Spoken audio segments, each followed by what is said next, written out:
estamos aqui pela Meta Assessoria, entrevistando vários movimentos, várias mobilizações sociais, várias entidades, para trazer várias pautas que podem enriquecer todo o nosso debate, seja sobre diversidade, seja sobre mobilização política, seja sobre enfrentamentos a temáticas diversas. E hoje nós estamos aqui com a Valéria, da Frente de Evangélicos pelo Estado de Direito. Eu sou a Vânia da Meta e a gente está querendo conhecer um pouco mais da Frente. E eu queria perguntar para a Valéria. Valéria, como que surgiu a Frente? A Frente de Evangélicos, ela surgiu em 2016, no contexto da quebra da democracia, que resultou no impedimento da presidente Dilma Rousseff. Naquele momento, o Eduardo Cunha era o presidente do Congresso e, por sua posição evangélica, por ser um evangélico e estar sempre ligado à bancada evangélica, muitos canais começaram a dizer que o golpe era gospel. Por conta dessa afirmativa, um grupo de amigos, todos de São Paulo no primeiro momento, e eu fazia parte desse grupo de amigos, nós criamos um manifesto dizendo que nós não queríamos a quebra da legalidade democrática, que o processo tinha que ser melhor avaliado, que tudo aquilo que se acusava a presidente ainda não tinha sido julgado e que não fazia sentido, então, ela ter o seu exercício presidencial quebrado daquela forma. Lançamos esse manifesto nas redes sociais e, para nossa surpresa, em 24 horas, 5 mil evangélicos assinaram o manifesto. E quando a gente percebe que 5 mil evangélicos, 5 mil irmãos, 5 mil pessoas assinam aquele documento, a gente consegue dar força a algo que há muito tempo nós já falávamos, de que a igreja evangélica brasileira, assim como qualquer igreja evangélica no mundo, ela não é hegemônica, ela não tem um único clero, ela não tem um único porta-voz, ela no máximo vai ter associações e conselhos para apoio do trabalho realizado, mas não com autoridade para falar em nome dos evangélicos. Então, no primeiro momento, a gente fez isso, a gente teve esse papel de explicar que a afirmativa do golpe ser gospel ela não fazia sentido, porque ninguém estava autorizado a falar em nosso nome. Com o manifesto, a gente passou a ser convidado a participar dos atos contra o golpe, e era muito interessante, era uma experiência muito bacana, porque nós íamos aos sindicatos, às universidades, a todos os espaços, associações de engenheiros, de arquitetos, todo mundo que foi se posicionando contra o golpe, nós íamos como evangélicos, chegávamos lá e as pessoas depois diziam: eu sou crente também, eu sou evangélico também, que bom vocês estarem aqui. Aí a gente perde aquele processo, lamentavelmente, o Brasil sofre aquela derrota, cujo resultado a gente sente na pele até hoje. E depois a gente ficou pensando, e agora? O que a gente faz? O que a gente faz agora? Aí o Anivaldo Padilha, que é um crente metodista, que tem todo o meu respeito, um senhor que foi torturado pelo golpe militar e permaneceu fiel, foi entregue às forças de repressão pelo próprio pastor da igreja, foi exilado, mas se manteve fiel. Se manteve fiel a Cristo e também se manteve fiel à igreja dele, que é um ato lindíssimo. Ele é metodista até hoje.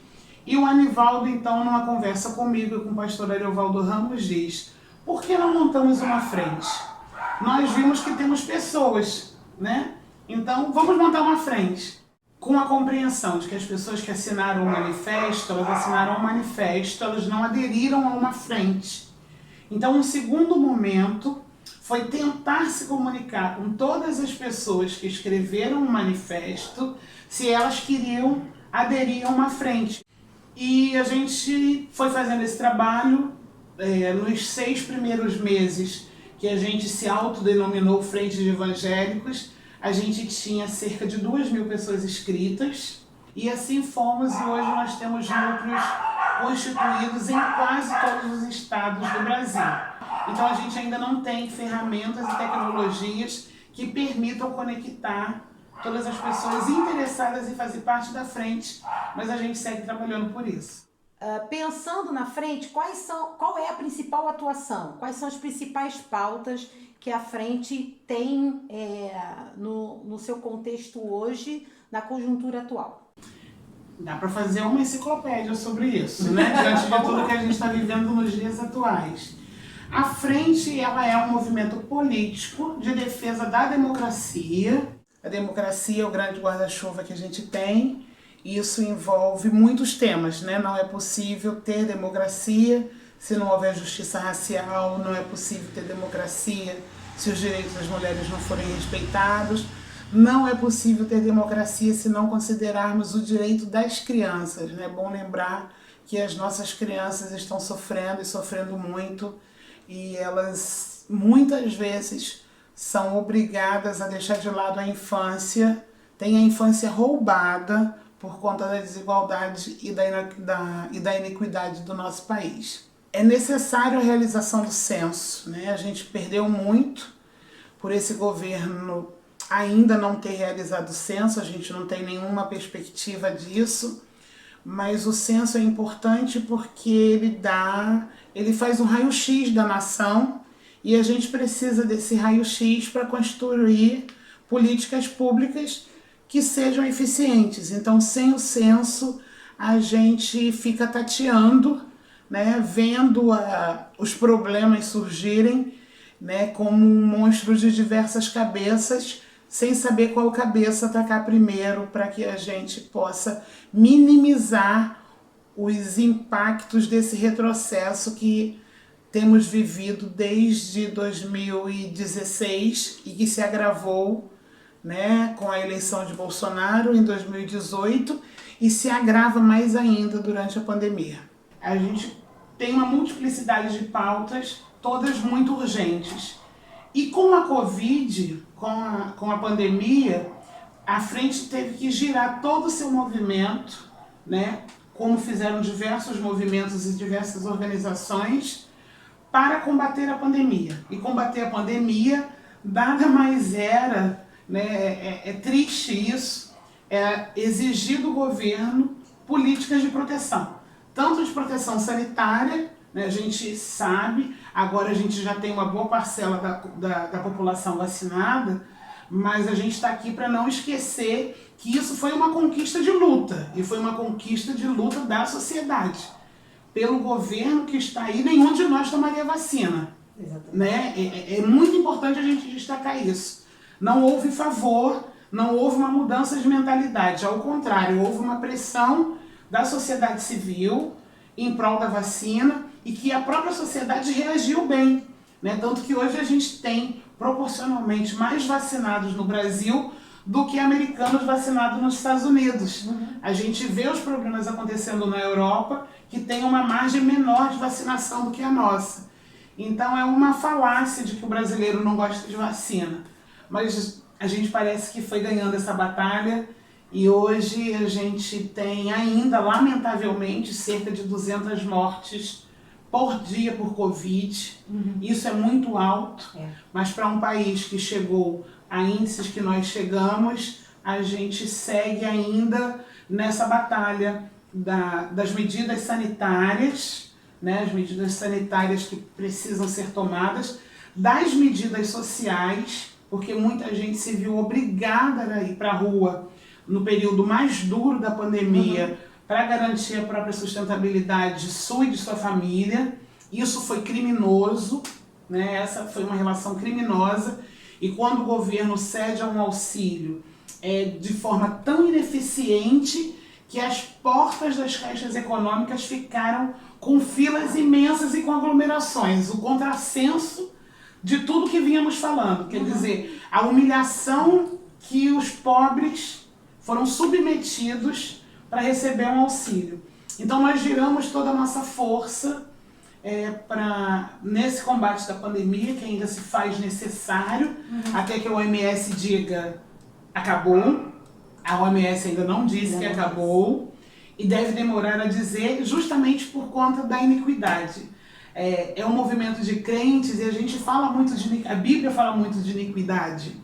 e fizeram a gente, de alguma forma, pastores e líderes, durante anos, fizeram a gente acreditar que iniquidade era pecado moral. Quando, na verdade, se a gente for ler bem o texto bíblico, a iniquidade nada mais é do que a desigualdade. Exatamente. A iniquidade é a desigualdade elevado ao extremo. E isso a Bíblia condena. E isso tudo resultou num programa de rádio, que caminha agora para o 6º mês no ar, em mais de 30 emissoras, em 32 emissoras no país, de norte a sul do país, o Papo de Crente, que toda semana, enfim, é um programa semanal de 30 minutos com reflexão bíblica, e toda semana a gente destacando pontos de importância da vacinação, pontos de importância das medidas sanitárias e como isso se relaciona com todos os aspectos da nossa vida. Com a educação, como isso se relaciona com a economia. A gente vai, enfim, trabalhando esses elementos para que as pessoas possam ouvir e criar as suas próprias reflexões. Quais os desafios que a frente tem enfrentado, principalmente quando a gente passou agora recente pela história do Salgueiro? Então, pensando no racismo estrutural, na pauta do povo negro, quais são os desafios da frente de abordar essa questão racial com as igrejas e no enfrentamento, no posicionamento da frente em relação ao racismo? Não é fácil num país racista como o nosso se assumir negro. É um processo muito doloroso. Além do trabalho mal feito, ou diria bem feito, de terem anulado, aniquilado a cultura que nós carregamos, que faz parte da nossa própria composição genética, e ela ter sido demonizada constantemente, não só pela igreja evangélica, eu vou destacar a igreja católica, também, que era a religião oficial do Estado, né? Não permitiam essas expressões culturais nem religiosas a ponto de a gente ter um sincretismo. Os negros sempre tiveram que esconder a sua fé, né? E quando os negros puderam escolher, mostrar a sua fé, eles fizeram uma opção pela fé pentecostal. Sim. Isso é muito bonito, porque esse Cristo que vem da África, né, esse Cristo, ninguém esconde uma criança branca num Egito negro, né? Não seria possível, né, eu me esconder, por exemplo, no leste europeu, né? Se eu vou tentar me esconder na Romênia, eu vou ser achada facilmente. Então, já começa que esse Cristo nem é branco. Já começa que esse Cristo nem é branco. Ele foi embranquecido, porque senão ele não fugiria para um lugar de pretos. Exato. E falar disso com os nossos irmãos é quebrar muita... É falar da essência da fé deles. Então é um processo lento, né? É um processo de formação. É necessário sim que a gente tenha pastores e líderes dispostos a ler a Bíblia a partir da realidade brasileira. John Stott falou da importância, né? Quando eu era universitário e fazia parte da Aliança Bíblica Universitária, e os livros de John Stott eram leituras pra gente, né? Hoje eu até posso questionar muito isso, mas John Stott dizia de que o crente tem que estar com a Bíblia numa mão e o jornal do dia na outra mão, né? Então, e ler sempre a Bíblia a partir dessa ótica do que o jornal está me dizendo, como é que eu encaixo a palavra de Deus ali. E eu acho que os nossos seminários não estão ensinando isso para os nossos pastores. Os nossos seminários precisavam ensinar os nossos pastores a lerem a Bíblia com esse filtro da informação. De uma forma contextualizada. De uma forma contextualizada. É tão bizarro isso. Eu vou falar de um pastor batista para não falar mal de outras denominações, eu falo mal da minha. Um pastor batista que pastoreia na Barra da Tijuca deu uma entrevista outro dia para um grande jornal, se não me engano, para a Folha de São Paulo, dizendo que era mentira que jovens negros morrem mais do que jovens brancos, porque ele só ia em enterros de jovem branco. Então a bolha dele que está muito seletiva, né? Então, isso mostra o tamanho, a Exato. deformidade, né, do conteúdo. Sim. Porque uma pessoa que pastoreia uma igreja de classe média na Barra da Tijuca, possivelmente ela nunca pisou lá no Salgueiro. Isso. Ela não sabe nem onde fica São E Gonçalo. talvez denuncie até a não inclusão Da própria realidade dele, da igreja dele. E ele não pisou no Salgueiro. Porque se ele tivesse, por exemplo, ido comigo e com a Cris e com a Luciana, com membros da frente, lá no Salgueiro, talvez ele fosse perceber que o mundo não se resume de São Conrado ao Recreio. Exatamente. Né? Mas eu acho que precisa desse choque de realidade, que através só das mídias sociais a gente não está conseguindo. Talvez falta isso que você falou, que é o jornal. Tá se eu pegando só acho que o fundamentalismo bíblico e esquecendo de contextualizar. E falar de racismo estrutural é falar de toda essa interligação, porque sempre essa pessoa que está mais vulnerável, ela tem cor. Né? A bala perdida, ela é meio clichê isso, e é verdade, ela não atinge o jovem no Leblon. Ninguém consegue conceber um tiroteio em plena Avenida Taúfo de Paiva. Exato. Né? Mas a gente consegue achar normal e natural uma troca de tiros ou no Salgueiro, ou no Complexo do Alemão, ou na Maré. E as pessoas que vivem nesses lugares, elas já criaram uma própria dinâmica para isso. A crueldade disso e o impacto disso em cima das crianças vai ser para sempre. Uma criança que sabe identificar um tiro e se jogar no chão, porque ela foi orientada. A hora que você ouvir, você deita. Porque isso pode salvar a vida dela. Então, eu peço sempre a Deus que tenha piedade de nós na hora de nos julgar como nação. Porque nesse ponto que você tocou sobre a bala perdida, me parece que especificamente a gente no Rio de Janeiro, a gente banalizou isso de uma tal forma que o primeiro argumento que a gente vai ter quando morrer uma criança negra, quando morre um jovem negro, é que ele era bandido.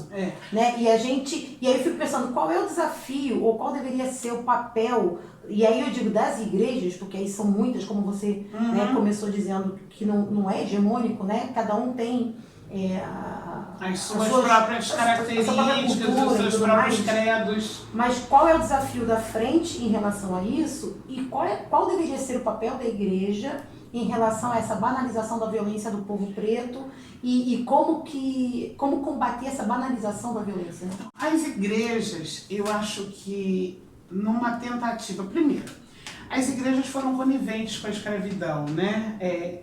Não só a Igreja Católica Romana, mas ali naquele período da Reforma a gente sabe que foram coniventes, e também se atribui às igrejas a quebra do período da escravidão. Então tem muitas discussões e vertentes históricas, mas via de regra as igrejas foram coniventes com a escravidão.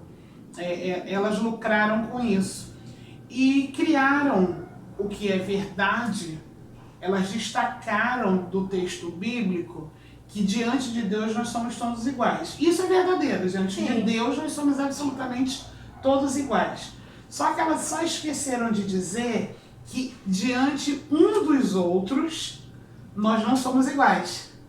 Então, a primeira parte, ok, nós somos todos iguais, mas eu não sou igual e eu nunca fui, enquanto criança, na escola com 5, 6, 7 anos, é óbvio que eu era diferente da minha coleguinha branca. É óbvio que quando eu entro na adolescência, as minhas amiguinhas brancas tinham muito mais facilidade de desenvolver a sua vida social, desenvolver a sua afetividade, enfim, do que as meninas negras, e esse é um processo que acontece até hoje, né? E então as igrejas não foram lidando com isso. E é necessário, sim, que a igreja faça essa reflexão, né? Faça essa reflexão, debata sobre isso, e sobretudo que aprenda as suas próprias origens, né? O cristianismo não nasceu na Europa. Quer dizer, a Europa formatou algo que veio da África, né? Se apropriou mais uma vez de uma outra cultura, de uma tradição, formatou, empacotou e disse para o resto do mundo, é assim, né? E é assim.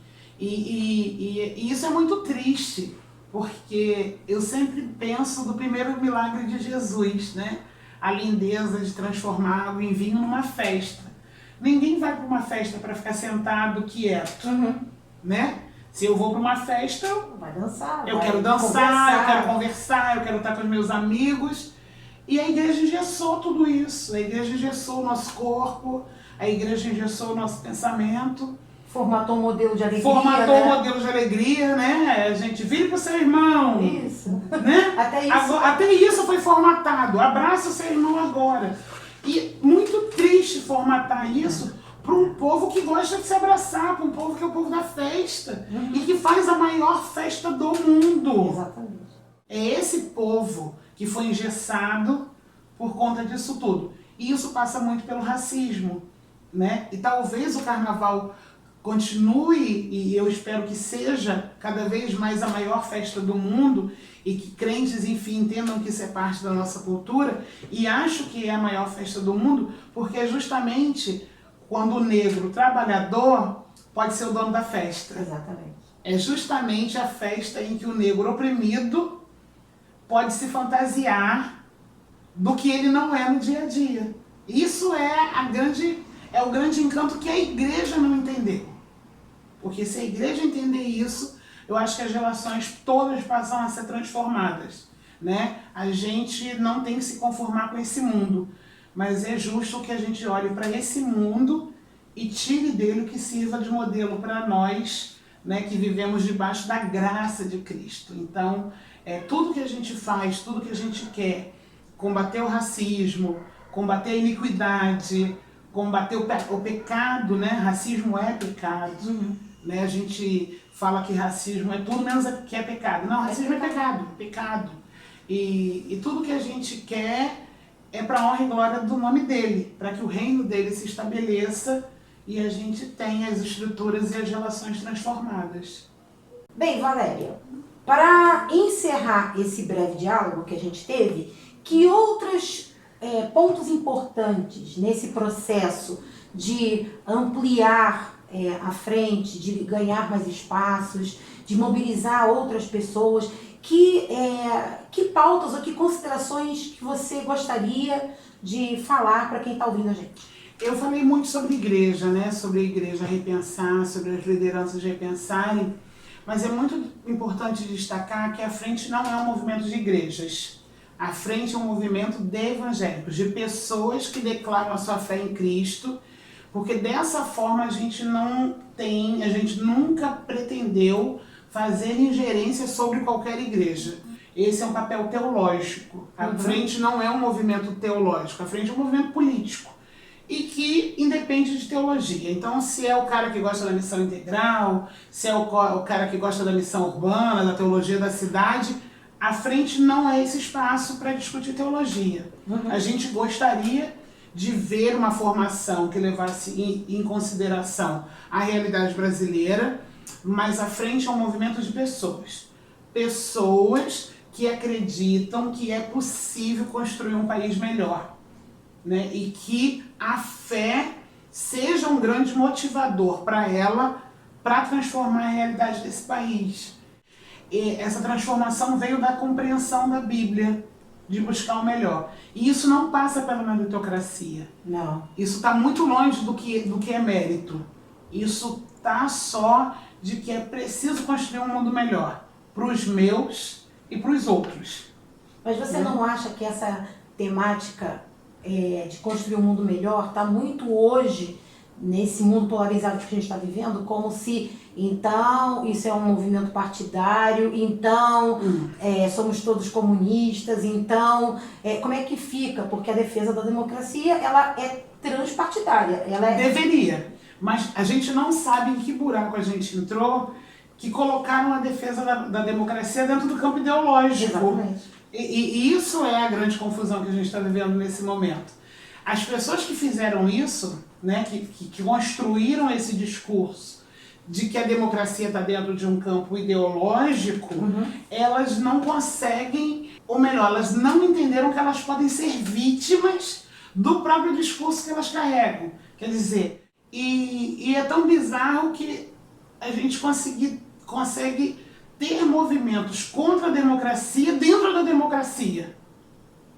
Né? São pessoas que são saudosas de um regime, ou de um golpe que matou pessoas, né? que provocou sofrimento em famílias, de um golpe militar duríssimo que matou bebês, gente. Há relatos de crianças retiradas do colo da mãe e jogadas contra uma parede. Né? Então, a gente sente saudade de um tempo porque a informação acho que não circulava e as pessoas não acreditavam, porque não acreditavam no que ouviam. Então, a gente vai vendo quanto a nossa história ela vai se repetindo, né? E a importância da gente, como evangélicos, como seguidores de Cristo, de fazer a ruptura, né? Porque é a verdade que nos liberta, né? Então, a verdade nos liberta e, como diz o pastor Ariovaldo, né, que é fundador da Frente, junto comigo e com o Anivaldo, ele diz que enquanto a gente não sabe de um problema, e isso até foi citado na igreja ontem, o problema não é meu. Se eu não sei do problema, o problema não é meu. Desde a hora que eu sei do problema, o problema passou a ser meu. E eu acho que a igreja, os evangélicos, precisam entender isso. Que há problemas. Que fome é um problema. Né? E que é um problema nosso. E que é um problema nosso. Porque todo mundo viu a matéria da TV outro dia sobre os indígenas passando fome. Todo mundo ficou falando disso. Mas o que efetivamente a gente faz, né? Em relação aos Yanomamis que estavam crianças famélicas? A gente faz o quê? Né? Só que é problema nosso agora. A gente sabe dessa realidade. A gente sabe do Salgueiro, a gente sabe da Cidade de Deus. A gente sabe que tem vizinho nosso que não tem o que comer. E a gente faz o quê? Então que Cristo nos ajude a fazer alguma coisa. Esse é um mundo melhor, não é nada partidário. Não. Um mundo melhor é um mundo em que todo mundo tem acesso a tudo e, tendo acesso a tudo, possa fazer as suas escolhas. E acredito que, tendo acesso a tudo, as pessoas inclusive vão escolher o lado de Cristo. Muito bom essa conversa, né? Eu fico aqui degustando cada palavra, né? Porque é esse debate de quem está lá na militância, na linha de frente, na luta por essas pautas. E a gente encerra por aqui, mas a gente convida você a procurar mais informações sobre a Frente dos Evangélicos pelo Estado de Direito e encorpar essa frente. Muito né? obrigada, e é isso mesmo. É fácil de nos achar nas mídias sociais e, nos achando nas mídias sociais, acha um telefone de contato. Então, e toda essa rede que a Valéria está dizendo pra gente vai aparecer aí no rodapé do teu vídeo. Você vai poder acessar, vai poder se informar, vai poder se mobilizar, Valéria, com a Cris, com toda a frente, e vai poder unir esses esforços, unir essa força mobilizadora, clicando nos endereços que vão aparecer aqui no teu vídeo.